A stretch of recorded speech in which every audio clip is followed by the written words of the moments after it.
Today we have gathered here to do Sri Krishna Puja.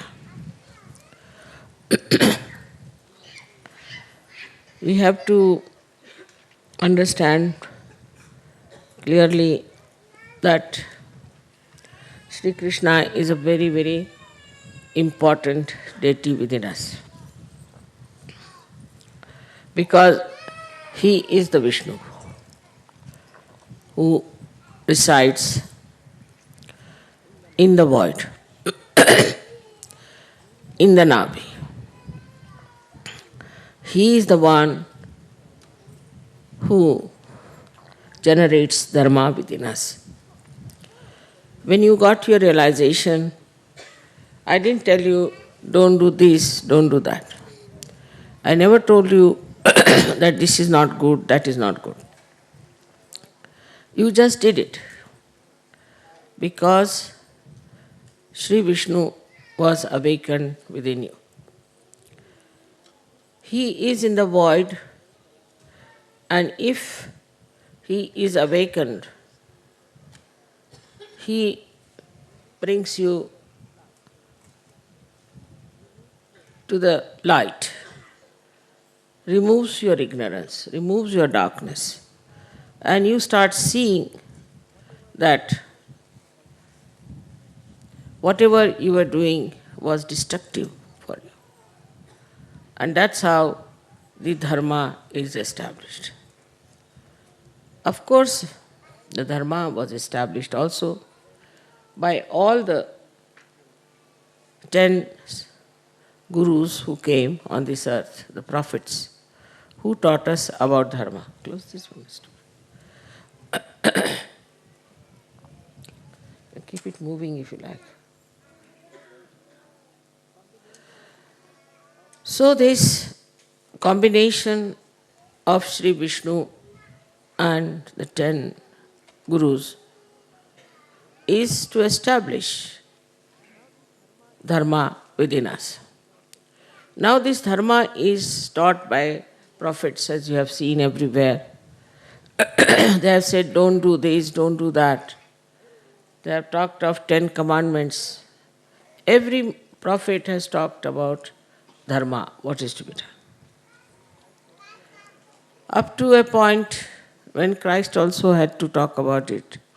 And he says, thou shalt not have adulterous eyes. But Sri Krishna is the one who says that I come on this earth when there is a glani, means demise of dharma. When the dharma becomes weak, then he comes on this earth and then he destroys the people who are responsible for bringing dharma to this level of doom. The second thing he says that I protect the saints. I protect the saints and I kill all those who are devils or who are satanic, who are destructive. These are his promises, which he gave long time back as Sri Krishna. As Vishnu, we know him only as the one who is the giver of dharma, mainly. But all his potent qualities really were expressed when he came as Sri Krishna. At the time of Sri Rama also, these qualities could not be expressed in that way. So Sri Krishna's first half of his life he spent in Gokul and Vrindavan, where he showed his beautiful expression of his character as he made it what he calls as Leela, Leeladhara. The one who said that you become a witness. You witness the whole world like a drama, Sakshi Swarupa. And then once you see the whole world as just a child watches, in a childlike mirth and joy, you enjoy life. That has happened to you people, that you have become like citizens of Vrindavan and Gokul. The way you are enjoying yourself, enjoying each other's company, enjoying the bliss of God. There he showed also, by killing Kaliya, by killing Putana and other people, that if anybody tries to trouble such joyous children of God, he is the one who will definitely protect and kill all such evil forces which are troublesome. But later on, he becomes the king. And when he becomes the king, he uses his powers in a different way. First of all, if you see, his own uncle, his own relation, his own uncle, mother's brother, was Kamsa and was such a bad man. So Sri Krishna didn't spare him.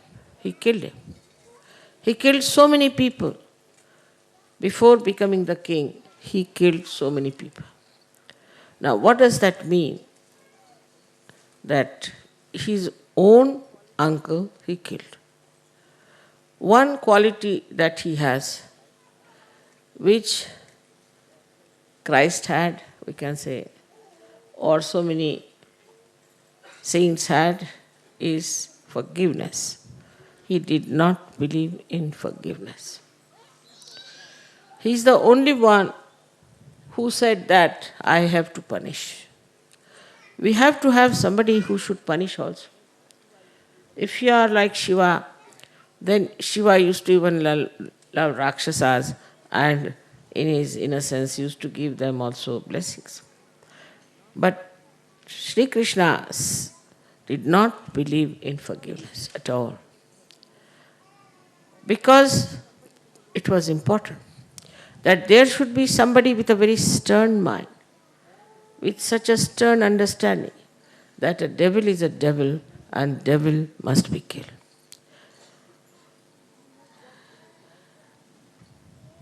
He has done in his lifetime, if you see, killing of so many people. That doesn't mean that we have right to kill anybody. He was Sri Krishna, we are not. We have to forgive because we are human beings. Once we forgive, we transfer all our anger, all our attitude of taking revenge to Sri Krishna. He takes over. Once you say that I forgive, then he takes over because he does not forgive. He will immediately take over from you. And if it is justifiable, if it is necessary, he will punish the people who are torturing saints, who are destroying the dharma. Now it is very surprising that whatever is preached by the person, that area becomes just the opposite of it. It's very surprising. Like we said that Christ said, "Thou shalt not have adulterous eyes." Christians are the worst as far as their eyes are concerned. In the same way, in the Hindu religion, it is said that everybody has the spirit. Still, the Hindus believe in the different castes and communities and fight with each other. Everything that was preached, just the opposite of it is followed. If you read even Quran, in the Quran, Muhammad Sahab has all the time said about rahmat, means compassion. But you don't find it anywhere. He has not said about Shariat, he has not said of many things which are being practiced by Muslims just on their own. He never said that women should cover their face or cover their heads. But it is practiced, and not practiced with vengeance. So what it shows to us is this, that whatever is preached, just the opposite of that people try to do. And when such things happen, the dharma goes down. Now, as you know that Krishna, his country is America. He rules over America. So, it is a rich country because Sri Krishna is Kubera. He is the Lord of wealth. So he has given wealth to America. Then he is for jana, means communication. His another quality is that he is the one who communicated. It was he who danced with gopis and gopas. It was he who transferred his powers to them. So the communication part is one of his greatest qualities that is working in America. So they are going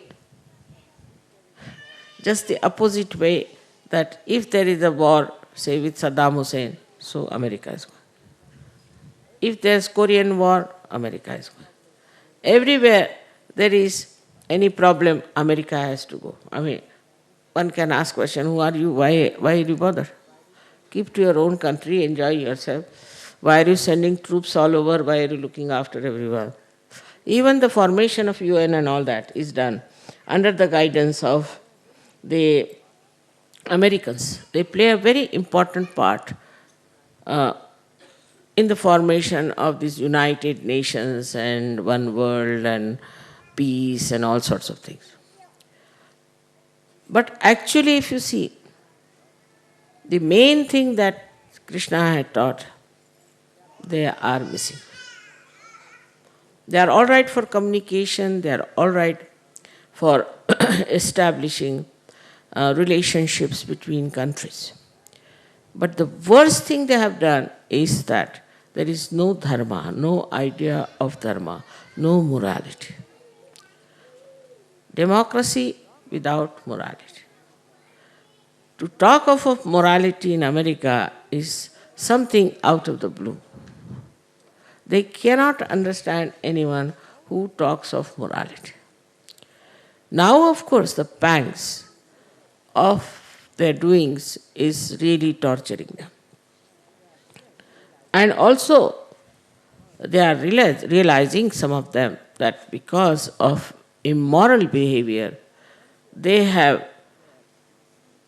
come to a point where 65% people of that country, who are Americans, may suffer from some disease or may just die out at a very young age.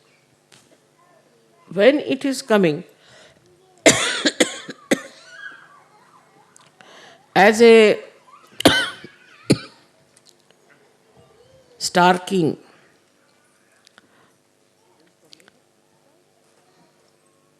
information, it's a shock.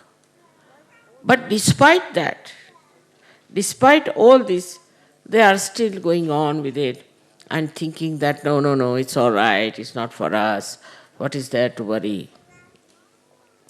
Now his punishments have started, which they don't realize how the punishment has started. Now supposing somebody is leading an immoral life, and as a result, he develops some disease. Now this disease is not curable. They're trying everything to find out the ways and methods of curing these diseases which are coming out of immoral living. They cannot. It's an impossible task for all the medical sciences of America to find out how to cure these particular diseases which are coming out of immorality. But the worst part is that they cannot even say that immorality is wrong. They cannot even openly admit that immoral behavior leads to these things. And this immorality is completely neglected. In a country of Sri Krishna where he was born, always he says, just to establish morality. Artificial morality that is there, like the Islamic talk about, or the Christians talk about, or Hindus talk about, is artificial, where they are hypocritical. They follow one code of conduct and another they have for themselves secretly adopted. But America is an open thing. Whatever they are doing, they are not hiding it. They say we don't believe in hypocrisy. So they are not hiding. And this has led, this country is such a vast, beautiful, rich, prosperous country, into such a ditch that I do not know how it is going to recover unless and until it takes to Sahaja Yoga. Now, another thing, what dharma does to a normal person. A dharmic person is one who is always introspective by nature. He tries to see, am I doing things all right? Is it correct? He doesn't allow his mind to justify wrong things. That is one of the signs of a real dharmic person. He may not be a Sahaja, but he will ask himself, is it right or is it wrong? But that capacity is completely gone in America. They never try to introspect themselves. On the contrary, they always say, what's wrong? Those people who go on like this will definitely fall into a mess of things that will have no moral conduct, moral guidance. It is introspection which gives you an awakened conscience which tells you this is wrong. They may be guided in one part. For example, you see, they might say that we are all right in administration maybe, or we are all right for, say, our railways, our shipping, our other things, or maybe other economic banks, or whatever it is. But all these things are extremely superficial for human beings, and they are outside. The inside is all managed by the conscience and also through moral inspection of yourself. People say, Mother, what is this conscience is? This conscience is there. It is there all the time. But a person who has to be conscious about it. I have a conscience. And this conscience has to answer. That conscience that is within us is the light of Sri Krishna within us even before realization.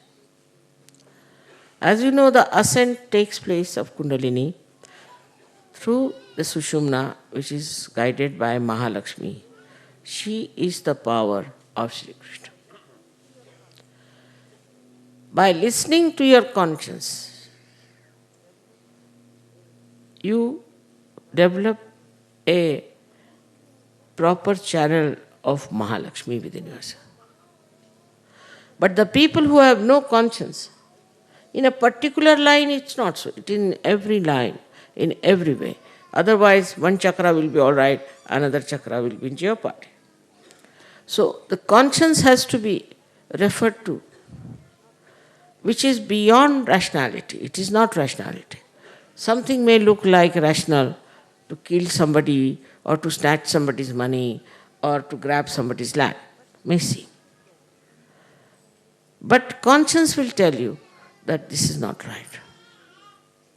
At a time when people invaded so many countries and tried to overpower them, it was America, which was the only country, you must understand, never went out of their bounds to become empires.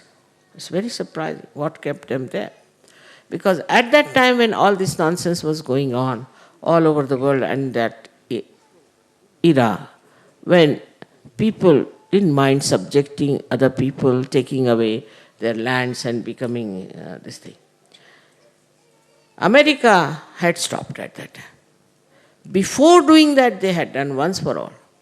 They had occupied the area, they became the landlords, they became this. Of course, they were foreigners. But after having done that, the era when people started expanding their empire, they did not do it. Now, what is the reason why they didn't do it? We should ask a question. When others were expanding their empires, why did not America do it? The reason is very simple. At that time, some great people with great conscience were born in that country. And they guided that country. Like you can say, Washington was there. Of course, there were so many people whom if I name, there will be a big list of those people. But if you see their character, their life, the way they live, Abraham Lincoln, if you see his life, full of conscience, full of conscience. And they didn't allow the nation to be drifted away to the ambition of gathering other countries and making them their slaves, and this they didn't do. So in the first place, when I should say Columbus went there, conquered them and tried to, actually he didn't do much, but Spanish and then others and then Anglo-Saxons, all of them, when they conquered that country, once they settled down there, as if that era was over for them, once for all. And then they started talking about freedom, of democracy, of higher values. But the karmas of their past, the way they killed so many Aboriginals, so many Red Indians, will not be forgiven by Sri Krishna. Unless and until now they take to Sajo. Despite that time when they did not try to overpower other countries and to spread their empire and do all kinds of cruelties like Hitler, they didn't do that. And they always stood for something that is justice, tried to, at least then they become hypocritical also. But on the whole, on the face of it, they tried to show that they are for uniting the whole world. They against racialism, against fundamentalism, all this, this some sort of an idealism they propagated. But despite all that, all these ideas of self-destruction started working in them. So, I would say it is nothing but their karmas are working against them. And that's how the violence is so much rampant there. So many diseases, so many things. It is very remarkable that all these troubles have started very, very recently in America. Because the exposure is coming up. To add up to that, we had lots of false gurus who went there and captured innocent, simple people who were seeking the truth. We have lost so many of them in America. Also there, I would say, in the atmosphere where these curses of the people whom they had killed, which reacted and they took to something that was wrong. Why should they have taken to wrong things as far as their personal life is concerned? Freedom was given to them, but they thought freedom is there also to ruin themselves or to make a mess out of their lives. This is a wrong idea which worked in them. Then the whole idea became collective. When it became collective, they found out that people like all those things that are destructive. So we have Hollywood there, we have all such organizations and musicians and big, we can say, destructive forces which have formed groups and militant organizations which openly say that we are that. For example, only in America we have Satan's organization, Devil's organizations, then this witchcraft, openly. Openly they are registered organizations in America. When nowhere in the world you can have such a thing, that this is a black magic organization, this is a witchcraft organization, openly they are registered. So to such an extent they have gone and accepted collectively. The reason is the punishment. That's why America is the most difficult place for us, for Sahaja Yoga. One must have real sympathy for them. They are now passing through the phase of punishment. Because their forefathers did all kinds of wrong things, and they too never accepted dharma as a principle of life. They thought that dharma means killing your freedom. Dharma means it takes away your personal, private life into the hands of something else. So to establish dharma in America, what can we do? I have been to America at least 10 times more than I have been to Russia. And I want to really somehow or other bring to their notice that you have lost your dharma. But this will never appeal to them because they are very egoistical. If you tell them like that, then they'll be very angry. On the contrary, those who tell them like Rajneesh and all these people, oh, this no dharma, their weaknesses, their egos are pampered, then they are very happy. So it's a difficult task in that country to make people understand that you are under punishment. That this punishment you can only overcome if you become Sahaja Yogis. With Sahaja Yoga, their dharma will be awakened and all their punishments and all their curses will be over. It is America which needs Sahaja Yoga much more than any other country. My concern for America is for the same reason. I am not saying so much about South America, but more about the North America.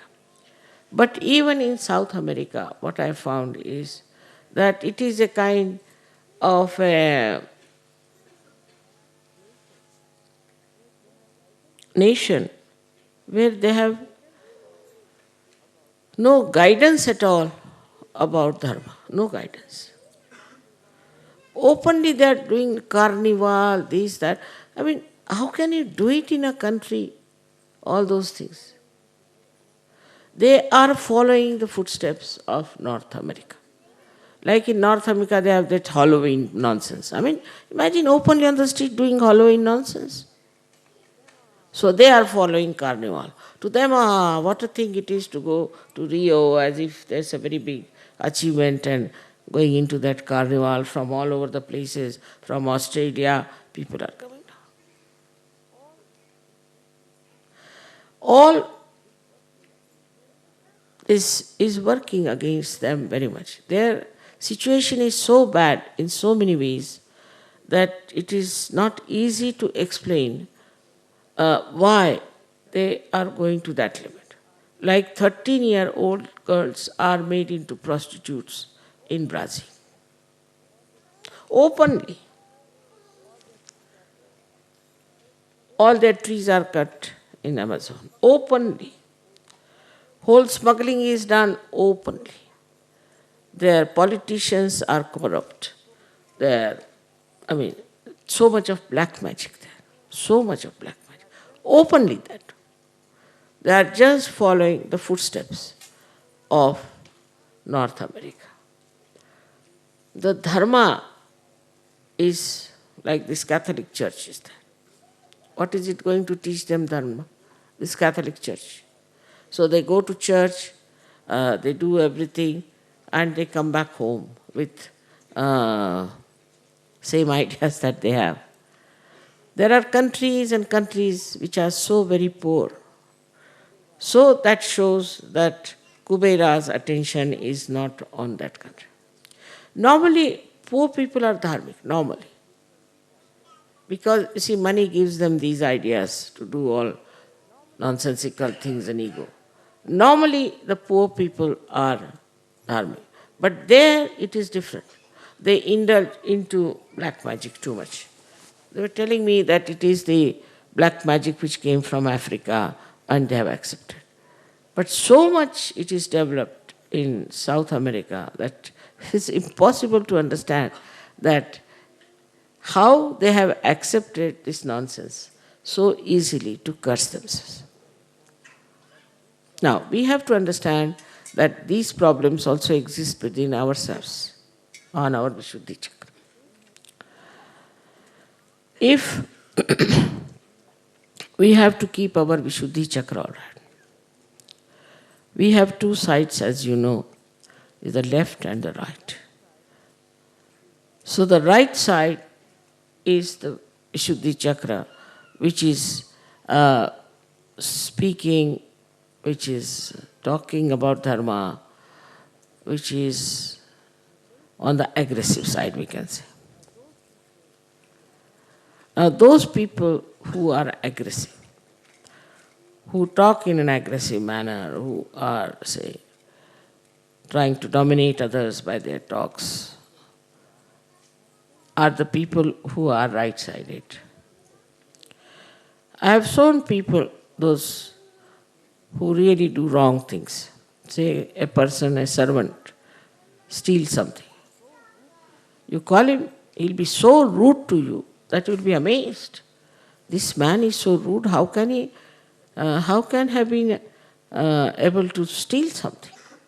He's not afraid, he's answering you back so nicely. So those people who are right-sided can cover up any sin that they have committed, any wrong they have done, any murder they have done by their talk. It could be a talk which is very aggressive, blatant. People might think, oh, how can that be? This man is telling so loudly everything, and you are stunned. And you think, no, it's not possible. How can a person who says this? In this way, we too, as ordinary human beings, indulge into all kinds of nonsensical things, and then we try to justify it by talking, wriggling out of it. You know, as many criminals, war criminals, have come out of it by just talking, by creating stories, by showing something like that. That also is with all human beings, they have this capacity to say something by which to hide whatever wrong you are doing. But it is never realized by them that whatever harm you have done is not going to be forgiven and will be less forgiven when you talk like this. Because Sri Krishna is punished. If you start justifying, rationalizing all your wrong things, then you will be punished. And you will be punished very badly in so many ways that you will not know how to get it out of it. Physically, mentally, emotionally, every way you will be. So our right Vishuddhi, we have to have a temperament, a culture, a style, a behavior, which has got the quality of Sri Krishna, which is called as Madhurya, means melodious. Melodious. We should talk in such a manner that it should be melodious. The person who listens to you listens as if he is listening to the flute of Sri Krishna. The voice of a Sahajogi should be sweet, like that. When you talk to someone, it should be melodious. It should not be aggressive at all, but on the contrary, it should be melodious. It should not be sarcastic. It should not hurt another person.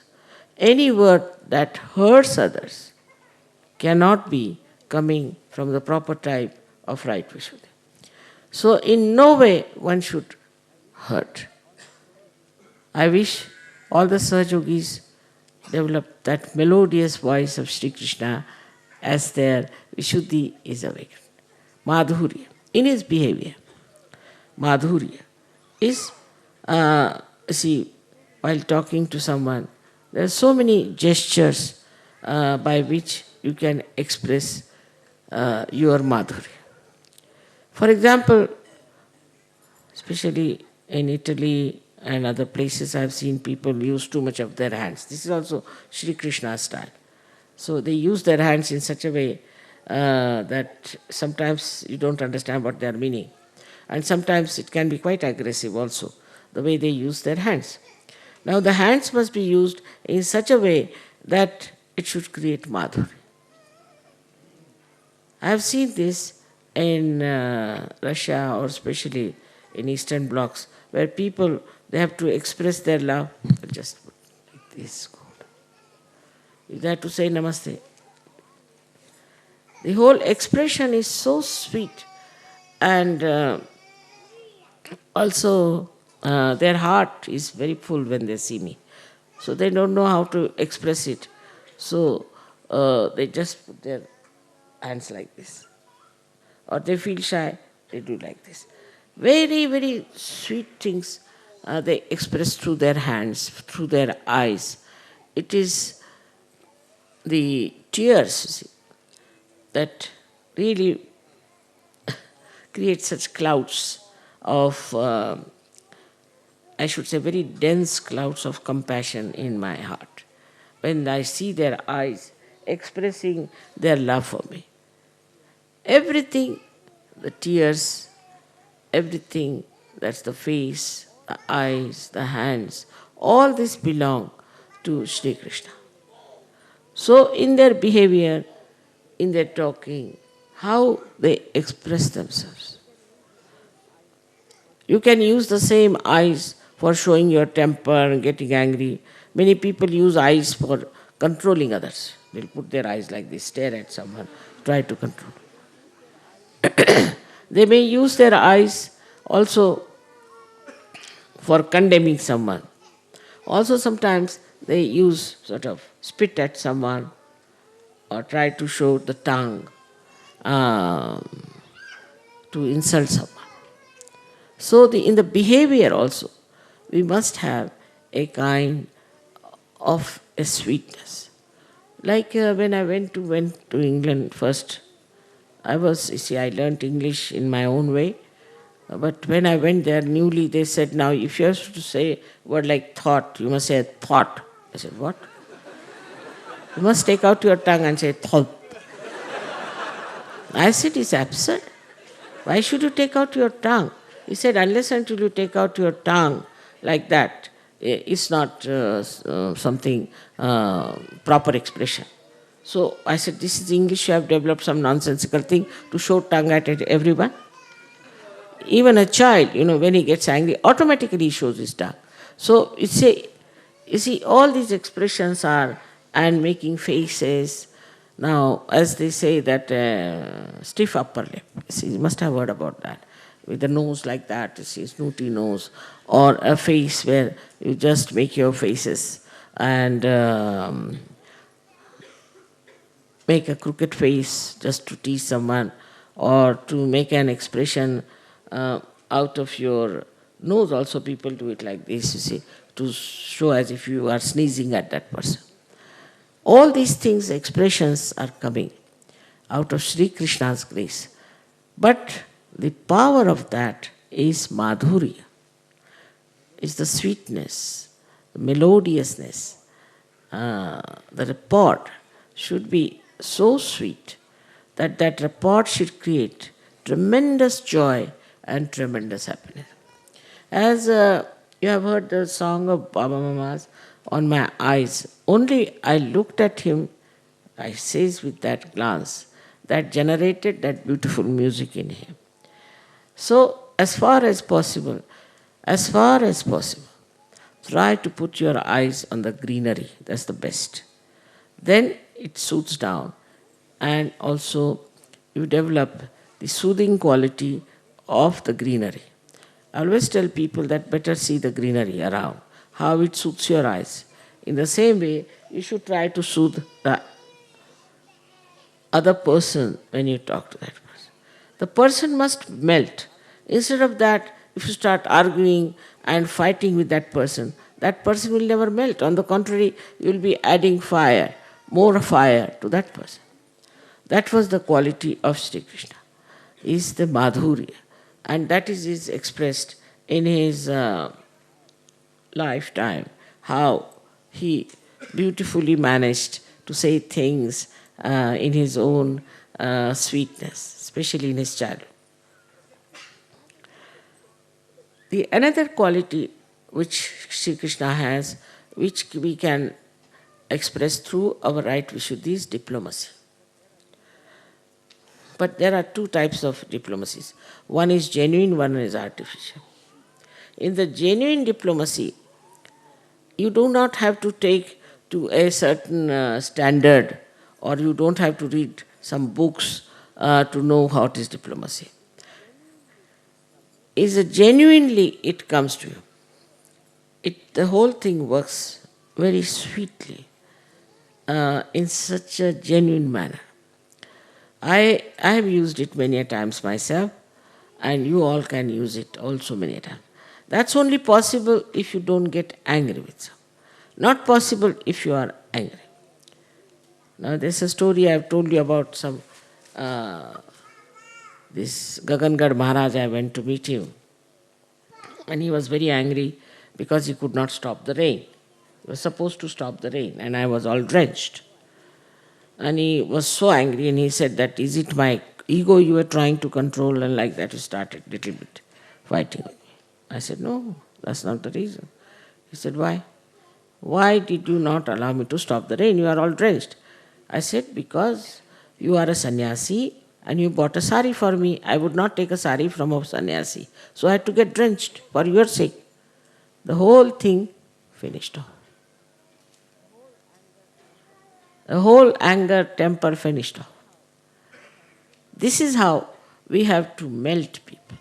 The diplomacy is not convincing anybody with his intellect or by temper or anything, but it is to melt away another person by your goodness, by your good words, by your sweet works, by your forgiving nature. This quality he had, and he tried this on many people. It worked on some, it did not work on some. He didn't feel it's a failure. It's the reaction of the another person which is important to be seen. So this quality of right Vishuddhi you should have is to talk to others and melt them away. I hope in America people develop this quality and try to improve relations with each other. Actually, to talk to, they are very sweet, I must say. They get very friendly with you. You give them any number of presents, they'll be very happy. But they'll never give you any present. You call them for dinner, anything, they'll 10 times they will come to your house for dinner, but they will never call you for dinner. You see, they are very friendly as long as you are doing anything for them. But when it comes to returning it, they find it difficult.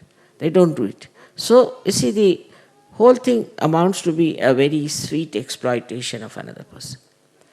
This is what is to be understood, that by sweetness, you are not going to exploit anyone, but by sweetness, you are going to melt that person and bring him to the level that he can understand what is goodness. Now, about South America, I've already told you that they are extremely simple and innocent people. They are very poor, simple, innocent. But what has entered them into is this black magic, and which they are now realizing, luckily, that this is black magic which is troubling them. But somehow they have depended on it so much, on the left side. They feel very guilty about it. They feel very bad. All the time you find them absolutely guilty. Their whole behavior is that as if they have done something wrong. But they do not know how to correct themselves.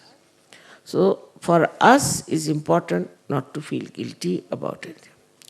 We are all Sahajogis. How can we have guilt? After all, when we are the spirit, spirit cannot have the guilt. So this guilt has to go away. But by guilt, what do? What we lose is the witness power. Because when there is a guilt, we put it here, the guilt is there. But we cannot see, we cannot witness what's wrong, and we do not want to face our mistakes or the difficulty we have. Just put it as a guilt here, finished. It's stored up there nicely, guilt. But we do not want to face it. For example, a man, say, or a woman, is very cruel by nature. Then suddenly she realizes that she has been cruel or whatever. So she puts it down there, oh, I've been very bad, I've been very cruel, this thing, that thing. But she doesn't face it. Facing means she should know, why was I cruel? What was the need for me? I should not have been cruel. And now I will not be cruel anymore. That finishes all. But I'm very guilty about it. I'm very guilty about it. Doesn't help. On the contrary, you know what are the problems are of the guilt. And the same problems are today faced by South America.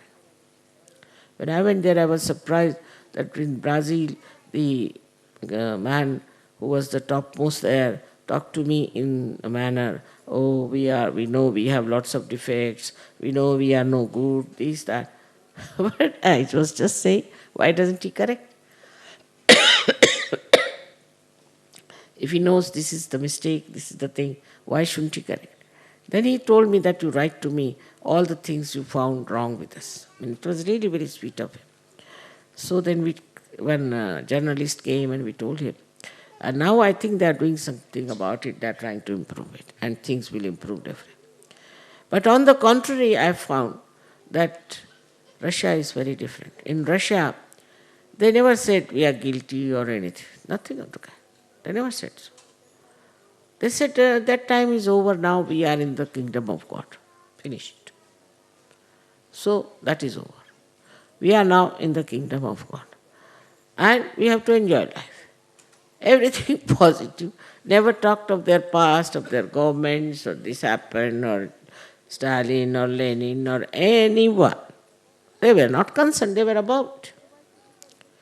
So why should we worry? They said, why should we worry? Let them fight, let them do what they like. They don't want to know anything about their politics, about their problems or anything. They think our problems are solved, we are now realized souls, we are enjoying ourselves, let us enjoy. A very straightforward way of understanding Sahaja. But I have seen people, they write to me 10 pages of their confessions as if I'm a priest, Catholic priest, you see. All about what they have done, this they have done, and I don't want to read it. Just throw it or I burn it off. So they try to, there's no need to confess. There's nothing to say. And not to dwell upon what wrongs you have done, but now enjoy what you have gotten. It's like this, supposing a beggar is made a king, all right? Then he should enjoy his kingdom, he should behave like a king, but still he remembers his past more, So anybody who passes by says, give me 5 rupees or 5 pound. It's like that. Once you are in the kingdom of God, know that you are in the kingdom of God. But this black magic business is very, very dangerous, and it can act through anyone. It can act through your relations, act through your friends, act through anyone. So one has to be very careful that you do not become, because of your guilt business or whatever it is, you become vulnerable to black magic. It can ruin you can ruin your families. Even if you are a Sahaja-yogi, it can ruin you. So this guilt business has to be given up completely. You should not be guilt. Guilt is put into it. Somebody can say, oh, you are so bad, you didn't do this for me, you didn't do that, or something like that. They put ideas. Then you start feeling, oh, I should have done this for them. It was wrong on my part or something. And then the guilt starts. Instead of doing something for that person, or instead of understanding that it's all nonsense, they go on brooding on that, brooding, and then suddenly they find they are in the trouble of getting possessed or being affected by black magic. So one has to forget it and get into the atmosphere where you know that you are now in the kingdom of God. About Sri Krishna, whatever is to be said is less than what is said, I always feel, and that his main work is through our brain. That is Virat. He works through our brain. And as Shiva works through our heart, he works through our brain. And after Sahaja Yoga, after enlightenment, all the subtleties of the brain and the knowledge starts manifesting and expressing itself. But the greatest thing that happens, that integration takes place in your brain. It's not that your heart wants one thing and your brain wants another thing. The integration takes place, and when that integration takes place, it's so easy to lead a very dharmic life. Even without thinking about it, without reading about it, you just become dharmic. You are not to be told that you have to be dharmic. Innately, you become dharmic because your brain, which normally is used for rationality, for justifying all that is wrong, becomes dharmic, becomes divine. This is the greatest thing that Sri Krishna does to you, is to make your brain itself dharmic. It becomes a vehicle of understanding dharma, of leading a dharmic life, and of standing firmly on dharma. It's the brain. It is the brain which really mostly takes you away from dharma, apart from black magic. But once your Sahasrara is opened out, Virata is expressed, then you are amazed at yourself. The one who was indulging into everything, thinking this is pleasure, this is my right, I should have done it, who else can tell me and all that. Suddenly you become a prophet. This is the greatest blessing of Sri Krishna, that he is Virat. And the Virat is your brain. And the brain of God Almighty is Virat. So this is what one has to realize, that after realization, a person gets ideas which are always constructive. And if they are not, then you are not yet a Sahaja-yogi. Constructive and dharmic. That is very, very important for us to understand, where is our mind going. Is it contradicting? It is telling something else than what it is. We have to just keep a watch, and you'll be amazed to see how your brain has changed its ways. The upside brain has become normal. This you can get very easily if you just meditate every day and see for yourself how the expression of your Sahasrara is penetrating into your being and is acting in your life. Then all the powers of Sahajogi will be manifested, and you don't have to anymore doubt yourself, and others will never doubt. May God bless you.